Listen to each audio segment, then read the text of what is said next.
you guys soon. Yes. Thank you. Thank you, Ka.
Ayan.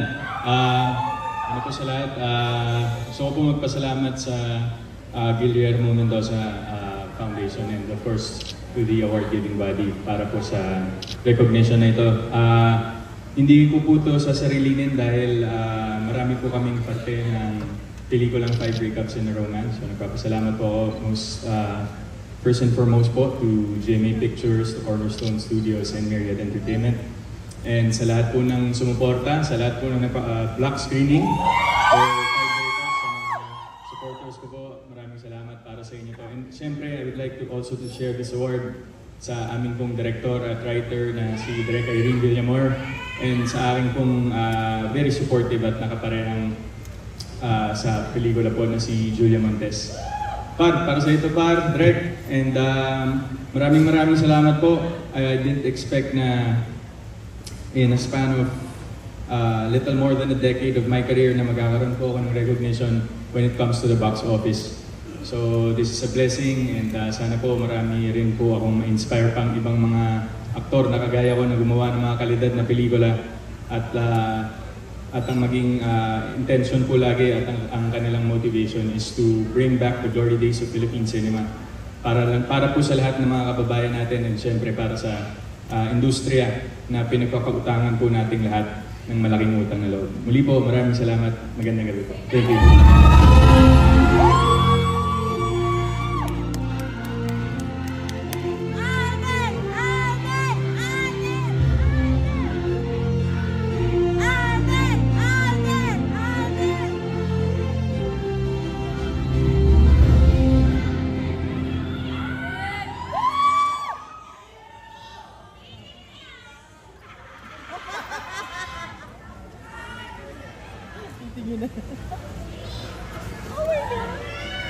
She has given this title 7 times in the last years, and this year, in spite all the changes she has gone through, she has now managed to once again win that crown all on her own. Her role in A Very Good Girl is certainly out of her comfort zone, yes, but she was able to live out her character perfectly and even made the movie the second top grosser for 2023.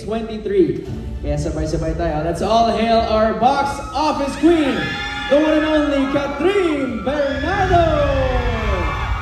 Presenting the trophy for the Guillermo Foundation, our engineer Rick Santiago and James Mendoza.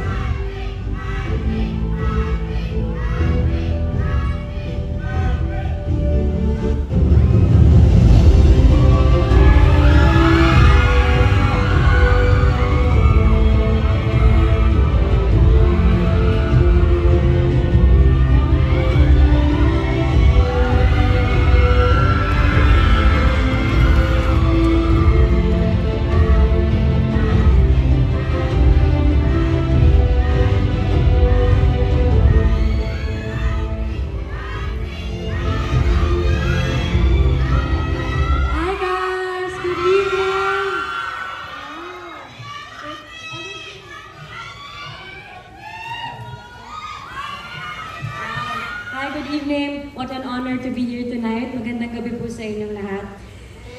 So this wouldn't be possible without a very good girl.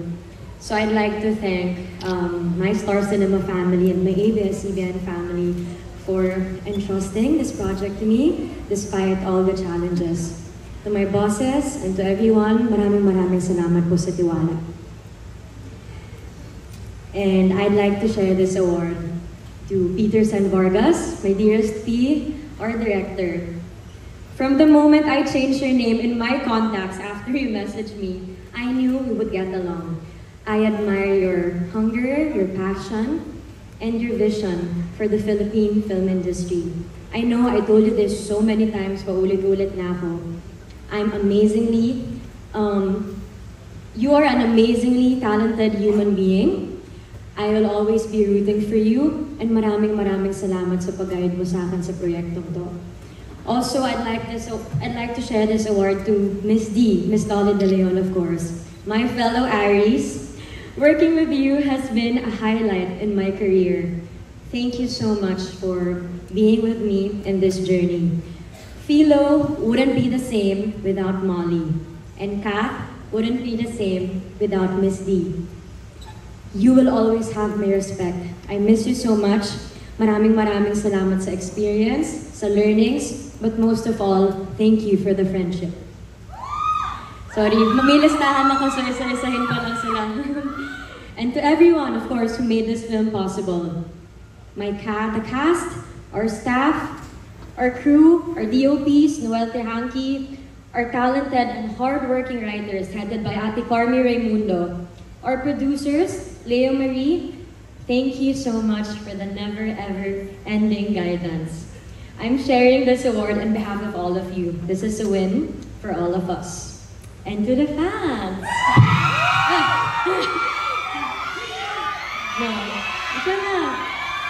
Thank you so much for allowing me to explore a different genre and still having my back no matter what happens. I never felt your hesitation. You've always trusted my career decisions. And hindi nyo alam kung gaano yun ka-importante sa akin, so salamat sa pag-iintindi. And of course, to Guillermo Awards, thank you so much for this incredible honor. Maraming salamat po. When the movie was released, we were still recovering from the pandemic. It was such a challenging time for the industry. We didn't know kung yung ginawa namin would be enough to encourage the people to go back to the cinemas again. We didn't know if the audience would be ready for something new, something out of the box, like A Very Good Girl. But you all surprised us and you all delivered. Higit pa po dun yung binigay nyo at maraming salamat. Sabi nga ni Philo, you guys are murderers because you killed it. Maraming salamat na unti-unti napabalik natin yung mga tao sa sinihan at ang laking bagay ng A Very Good Girl doon. AVGG is a project that will always be close to my heart because of what it represents. A brave material about powerful women. It's about women who are not afraid to go after what they want and to fight for what is right. Hanggang sa matapos po namin i-film na ito, yung mga lessons na iniwan sa akin ito, I will be bringing them to my heart and to my life. Maraming salamat sa lahat ng lessons.